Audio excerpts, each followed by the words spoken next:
Hi hello అండి, welcome to our Naga devotional blogs అండి. ఈరోజు మనము ఈ వీడియోలో మంచి టాపిక్తో వచ్చానండి. పుణ్యకార్యాలే చేయాలి అనే టాపిక్ అండి.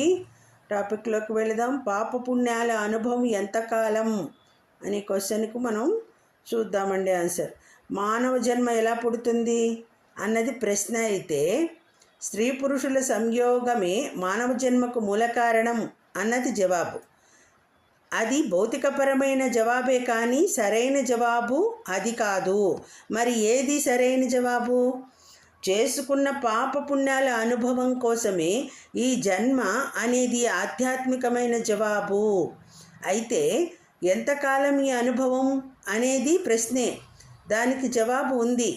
మనం చేసిన పాపపుణ్యాల గురించి ఈ లోకంలోని వారు తలచుకున్నంత కాలం ఆ పాపపుణ్య ఫలాన్ని అనుభవించవలసిందే. ఇదేం తీర్పు? దీనికేదైనా నిదర్శనం ఉందా అనే సందేహం కలగవచ్చు. ఏ సందేహానికైనా సరైన జవాబు చెప్పే సామర్థ్యం మన రామాయణ, భారత, భాగవతాలకే ఉంది. దీనికి సంబంధించిన కథ ఒకటి మహాభారతంలో ఉంది. ఆ కథ ఏమిటంటే, కృతయుగ కాలంలో ఇంద్రద్యుమ్నుడు అనే చక్రవర్తి ఈ భూలోకాన్ని ధర్మబద్ధంగా, ప్రజారంజకంగా పరిపాలిస్తుండేవాడు. ఆయన గొప్ప దాత. 10 మహాదానాలే కాక 16 మహాదానాలు విరివిగా చేశాడు. అంతేకాక ఎన్నో పుణ్యకార్యాలు కూడా చేశాడు. ఇంద్రద్యుమ్నుడు చేసిన పుణ్యకార్యాల వల్ల అతను మరణించాక దేవదూతలు వచ్చి అతన్ని సరాసరి స్వర్గంలోకి తీసుకెళ్లారు. ఇంద్రద్యుమ్నుడు స్వర్గంలో సుఖభోగాలు అనుభవిస్తూ ఆనందిస్తున్నాడు. అలా ఎంతకాలమైందో అతనికే తెలియదు. ఒకరోజు ఇంద్రద్యుమ్ని దగ్గరకు దేవదూతలు వచ్చి, నీవు చేసుకున్న పుణ్యఫలం అయిపోయింది, నీవు స్వర్గంలో ఉండే అర్హత లేదు, భూలోకానికి వెళ్ళిపో అన్నారు. అదేమిటి?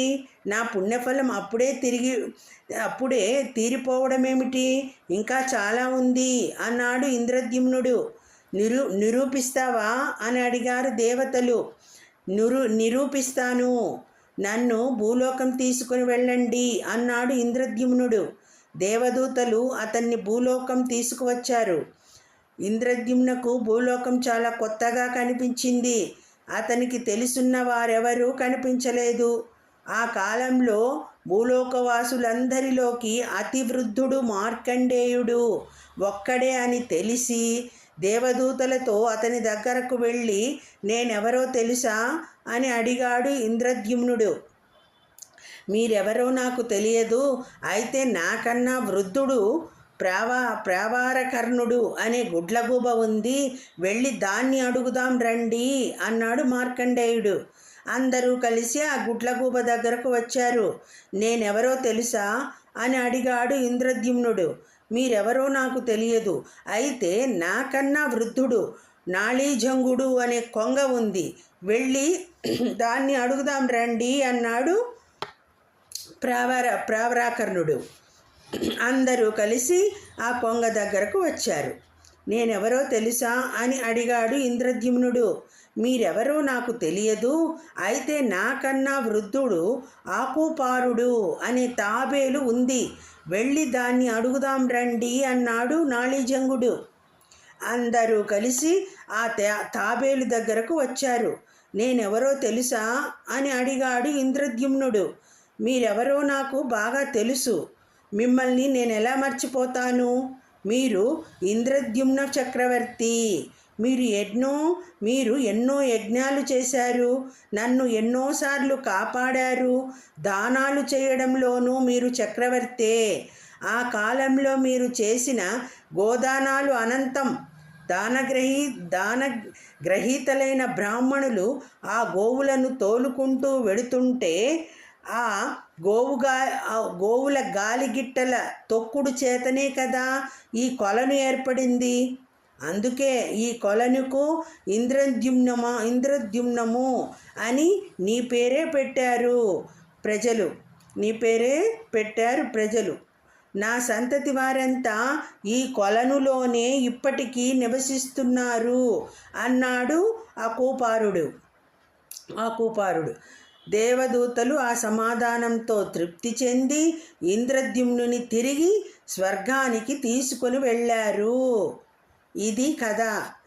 ఇదండి, నచ్చిందండి కదా. కనుక కలకాలం అందరూ చెప్పుకునే విధంగా పుణ్యకార్యాలు మాత్రమే చేయాలి అని చెప్తున్నారండి ఈ కథకి. కలకాలం అందరూ చెప్పుకునే విధంగా పుణ్యకార్యాలు మాత్రమే చేయాలి అని చెప్తున్నారండి నీతిగా, మనకు మోటివేషన్గా. ఇదండి కథ. ఈ వీడియో టాపిక్ అందరికీ నచ్చిందని అనుకుంటున్నాను, నచ్చుతుందని నమ్ముతున్నాను. అందరూ ఈ వీడియోని లైక్ చేసి, షేర్ చేసి, సబ్స్క్రైబ్ చేసుకోండి. లైక్ చేయండి, 10 మందికి వెళుతుంది. సబ్స్క్రైబ్ చేసుకోండి. ఇలాంటి వీడియోల కోసము బెల్ సింబల్ని టచ్ చేయండి. ఆల్ నోటిఫికేషన్స్ అన్ని వీడియోస్ మీకు వస్తాయి. ఇదండి ఈరోజు వీడియో. సర్వం శ్రీకృష్ణార్పణమస్తు. లోకా సమస్త సుఖినో భవంతు.